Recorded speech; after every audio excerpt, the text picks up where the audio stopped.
Cara manajemen Sriwijaya FC melakukan upaya untuk mengelola klub sepak bola dengan menjajaki kerjasama dengan salah satu YouTuber tanah air Atta Halilintar. Setelah direspon, manajemen Sriwijaya FC rencananya akan bertemu langsung dengan Atta pertengahan pekan depan.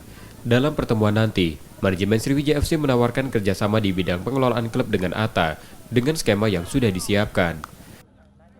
Dan tentu kita akan mengajak beliau diskusi tentang kondisi objektif Sriwijaya FC, dan tentu kita akan sharing banyak tentang Sriwijaya FC.